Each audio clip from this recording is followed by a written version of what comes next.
So there's this story I heard once about a beach. This beach was connected to a reef, a really dangerous reef where there was constantly shipwrecks happening all the time, and lots of people were getting washed up onto the beach, and some of them weren't making it because there was no one there to help them. So some of the community got together and said, we need to do something about this. We need to help these people that are getting washed up. So they formed this group of people that would kind of sit on the beach and wait for the people to get washed up, and then they'd look after them and care for them and get them back on their feet. After a while, they said we need to be more organised about this because there's a whole bunch of people that are washing up when we're not here.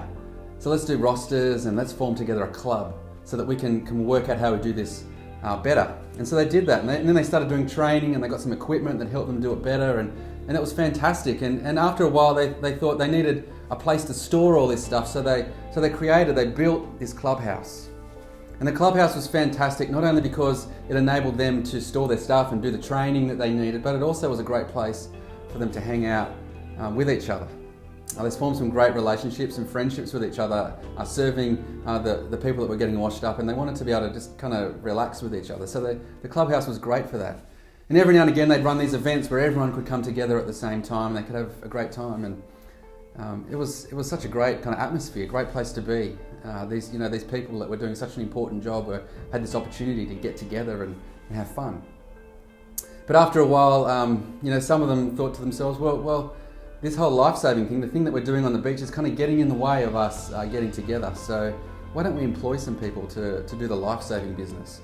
And so they thought, yeah, great idea, let's do that. So they employed some lifesavers. So, it's a great kind of step forward. Now we had people that were trained and there all the time who could do the job well, and it was great. But after a while, some of the people in the club thought, this isn't really what we're supposed to be doing. We're the ones who are supposed to be doing the life-saving.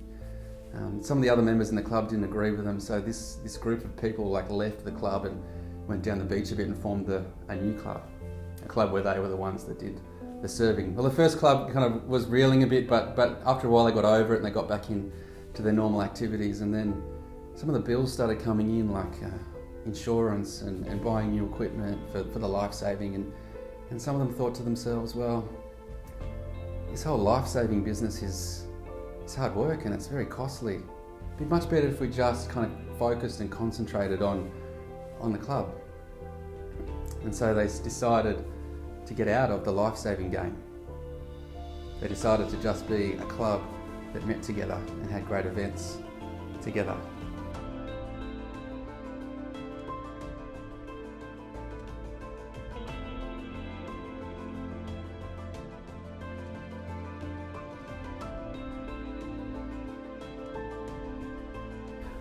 What a tragic story. This group of people with a noble purpose, a very clear vision of what it was they were to achieve, had lost that vision, had lost that purpose through a whole bunch of distractions.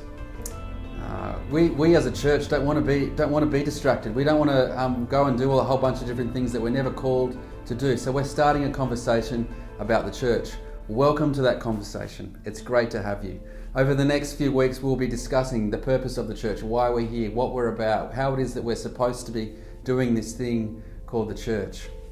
The church can be one of the most beautiful things in the world, yet we have seen sometimes it display a whole bunch of ugliness. We don't want to be a church that just keeps time, that just keeps tracking over and over again. We want to be making sure that we're doing the things that we're called to do and being the people that we're called to be.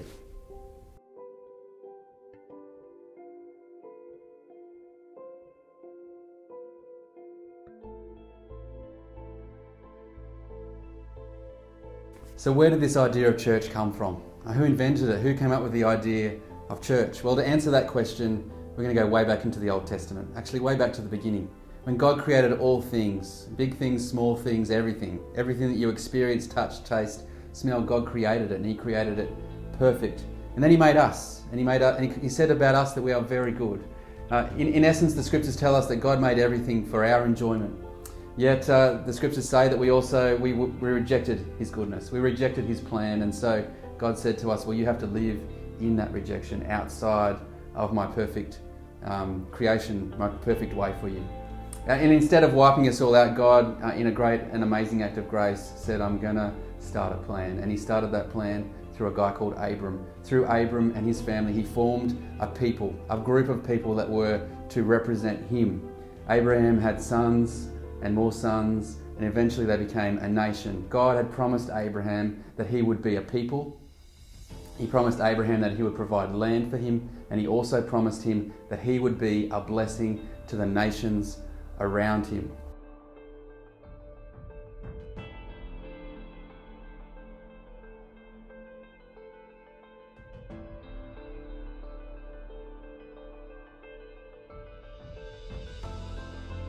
So a number of generations after Abraham, the people of God found themselves in slavery in Egypt. They were to be in slavery in Egypt for over 400 years.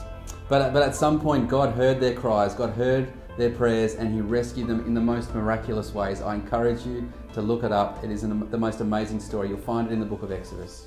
They are free. They have been rescued from their slave owners, and they are now a people that were not only wandering around physically, but they were wandering around in terms of their identity as well. They didn't know who or what it is, what kind of people were they supposed to be, and God gave them the law. He said, this is what it looks like to be my people.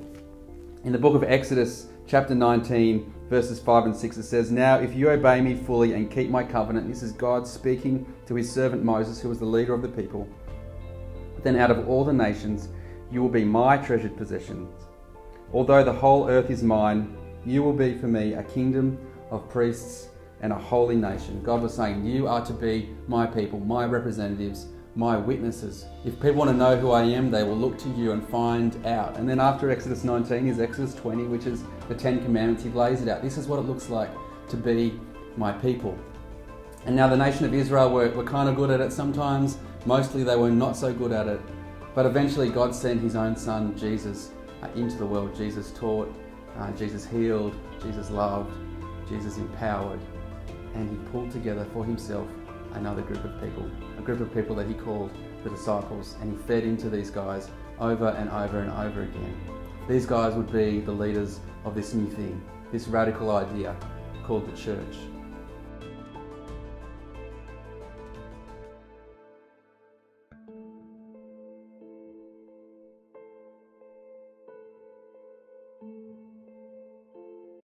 So one of these disciples, one of the people that Jesus had fed into for 3 years straight, was a guy called Peter. Now remember who Peter was? Peter was the guy that Jesus said, "You are the rock on whom I will build my church." Peter wrote a letter, and in that letter it has this: "But you are a chosen people, a royal priesthood, a holy nation, God's special possession, that you may declare the praises of him who called you out of darkness into his wonderful light. Once you were not a people, but now you are the people of God. Once you have not received mercy, but now you have received mercy." Peter pulls that language out of Exodus 19. He says, now the people of God are you, the church. The church is God's people. And why has he called us together? It says here that he has called us together to declare the praises of God, to be his witnesses, to be his people.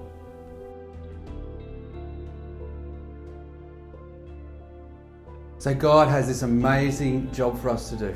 We are called to shine his light, to declare his praises, to be his plan in this world. The question is, are we ready? Are we willing to fulfill the purpose that we have as a church? Or are we going to be like the Life Saving Club that lost its direction? So I invite you to continue this journey with us. I invite you to enter into the conversation. We'd love everyone's input. Are you willing? Have you got what it takes to be the people that God has called you to be? How is it that God is calling you to participate in his people and in his grand plan for the world?